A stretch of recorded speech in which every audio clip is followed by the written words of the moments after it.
So speaking of, in my previous video, I was talking about business coaches, and I want to share this, my experience with this business coach that I initially used to, I initially looked up to her a lot, and I feel like she is who I want to become.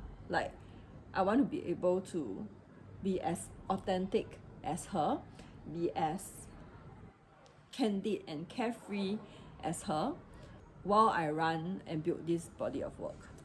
After about 1 or 2 years being in her space, I realized that there's a lot more misalignment that I'm feeling, but there were no concrete evidences until one day when I said something in a Facebook group, and then she mistaken what I said. She misunderstood what I said, and she said that that there's no I cannot remember exactly what she said, but along the line of how there's no space in here for people to question her leadership or what she do, basically.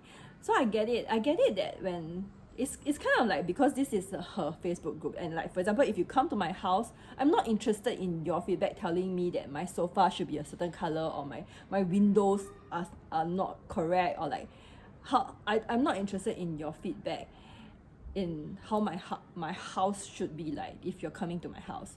So if you're coming to my house as a guest, if I'm holding a Facebook group, that's my space.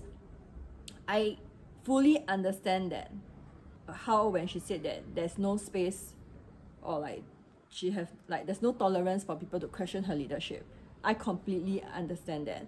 But the thing is that I wasn't questioning her leadership. So when she replied to my comment or my post, I couldn't remember, I explained it to her, and I said that what I meant was that I'm actually supportive of what she had said, or I think it's a recent announcement that she said. So I said that what I am saying is actually I'm supportive of what you have just announced or what you have just shared. I replied with the comment, and then the thread just ended there.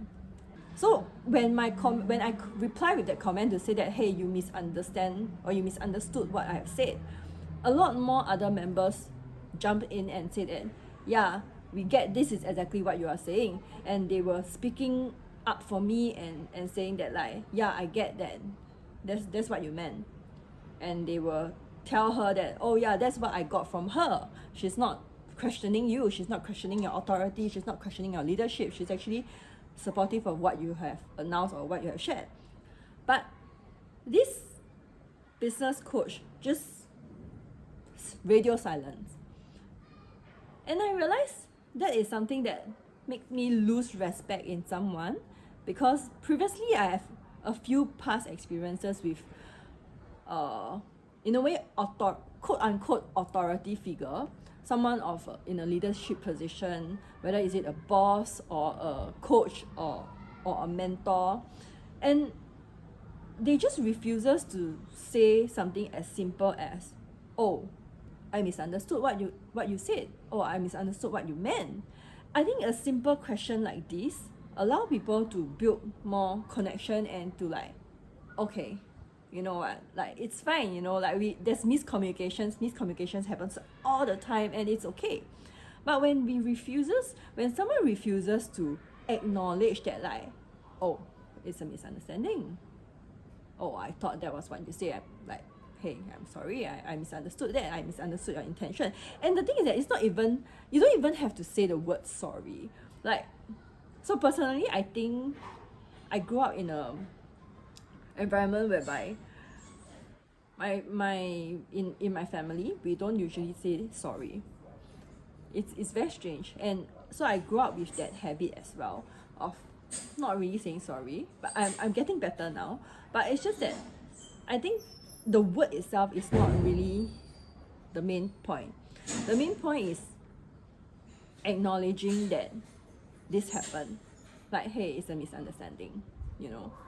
So I feel that was the turning point for me, and I left.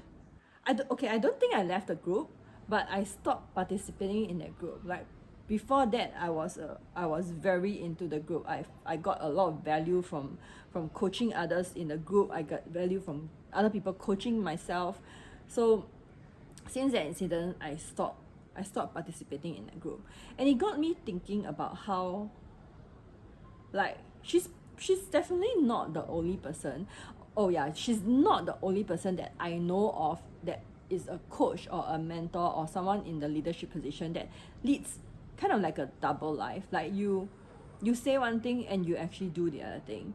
I know leadership coaches who has horrible family relations and connections, who have bad and broken relationship with their spouses, but they are out there and people look up to them because, I don't know, maybe they're good at positioning themselves. I don't know. There are people who are in debts. They owe people money, but they are talking about, they are teaching and they are teaching people about financial, about wealth. This is also part of why why it's so difficult for me. How can I uphold myself such that I don't become like one of these people? So yeah, so that's a question that I'm holding. I probably don't have an answer, but perhaps this kind of raw video vlog kind of format might help.